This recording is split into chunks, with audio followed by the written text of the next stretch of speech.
Hey, Andrew Esquire here. This is the Legal Mindset, where we train your legal mind. Today, we are going to get into Canada. That's right, our great northern neighbor. Very giant, mostly isolated for population purposes around the US border. Now, it's very important to understand the Canadian legal system because it is a major economic power, especially related to the United States in terms of trade, and because there's a lot of differences. I know that many of you are from the US, but many of you are also out there from Canada. I know that's a significant number of our viewers, so we wanted to provide value to both the US viewers looking at Canadian law and Canadians to understand how their legal system works and how it's a little bit different than other countries. So let's get right into it. Let's start with something that everybody thinks of, especially when they're watching modern lawyer or courtroom dramas. You're thinking about the jury. Guys, the jury is something that is so tied to trial. You think everyone is entitled to a jury. And even in the US, not every case is entitled to a jury. But in Canada, even fewer cases are entitled to a jury.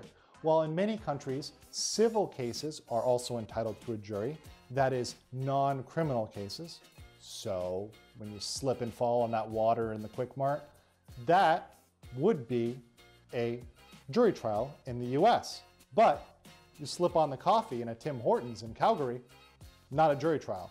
It's actually handled by a judge. Now there's some pros and cons to that.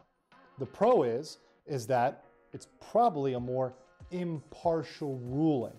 A lot of times juries in civil cases tend to award in favor of the party that they feel has more money or can absorb the loss, rather than based on the actual legal precedent, the actual legal requirements. One big con is removing your peers. So we view trial in the US as a trial by your peers, but with just the judge there, who is likely much older than you and from a different background, you're not really being tried by your peer. You're being tried by one individual. So, big difference.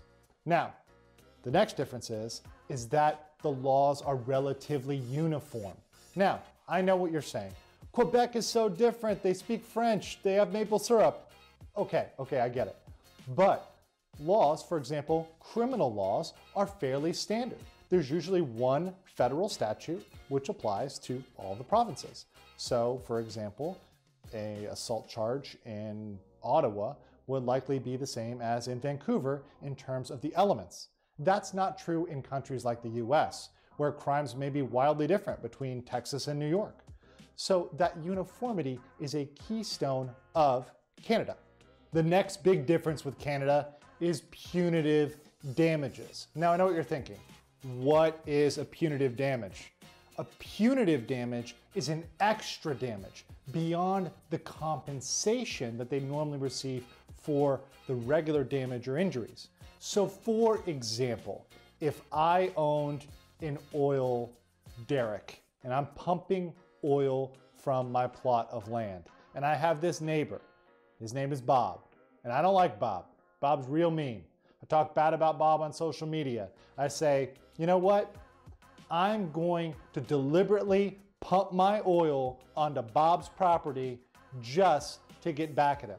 So I pump my oil all over Bob's property. It goes all over his farm, kills his plants, gets in his pond, kills his fish. There's oil everywhere, guys.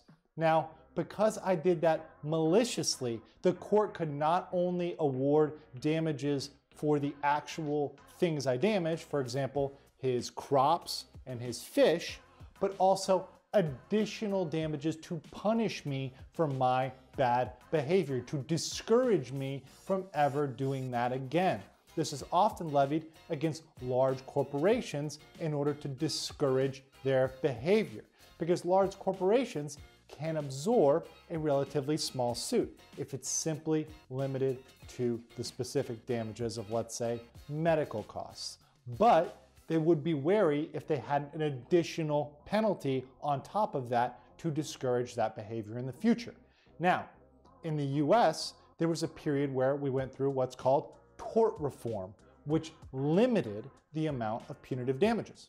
Canada has never had this. In fact, Canada has gone the other way to encourage large punitive damages against corporations that behave badly. Now, the next big difference with Canada is international law. Now, in a lot of countries, they just look at their own law. They're very insular. So countries like France, United States, mainly looking at their own law from within the country. But in Canada, they do rely on international law. Now, international law is not binding on Canadian courts, but they use it much more frequently than countries like the US. Now, before we get on to another way in which international law has influenced Canada, take the time now, guys, to like, comment, and subscribe. Leave some comments below if you have any video ideas. We've been going through those and we will do them as shorts if they're good. Now, the next area that's really important, guys, is capital punishment. You know capital punishment, the death penalty. Now, most countries, most Western countries, do not have the death penalty, and that international law has trickled into Canada. Canada does not, in any of its provinces, have the death penalty. Now, the US has the death penalty as capital punishment in certain states. Certain states utilize capital punishment, and the federal government is allowed to utilize capital punishment under certain circumstances.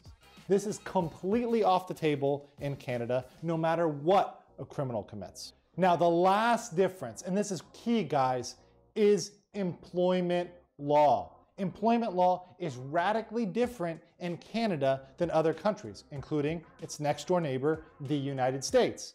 So, in countries like the United States, employment is often at will. That means both the employer and the employee can terminate the relationship and walk away at any time for any reason. It doesn't matter why. They can just say, you know what, it's not working out, go on your way. But in Canada, they've given an extra right to reasonable notice. So employers are required to give their employees reasonable notice and vice versa. You're required to say, hey, I'm thinking about terminating you, if you're the employer talking to the employee, or hey, I'm thinking about leaving, vice versa. Now, that has eliminated, and it's been positive, people who would previously sue under discrimination lawsuits, because discrimination is widely protected in Canada. Canada goes way, way further than the United States in terms of discrimination suits. For example, they protect not just national origin, gender, background, religion. They also protect gender identity, which is really on the forefront of politics. Now, if you want to see how that may be implemented under Biden's administration, check out my video, Biden's Big Changes. But until next episode, guys, this episode is adjourned. Peace.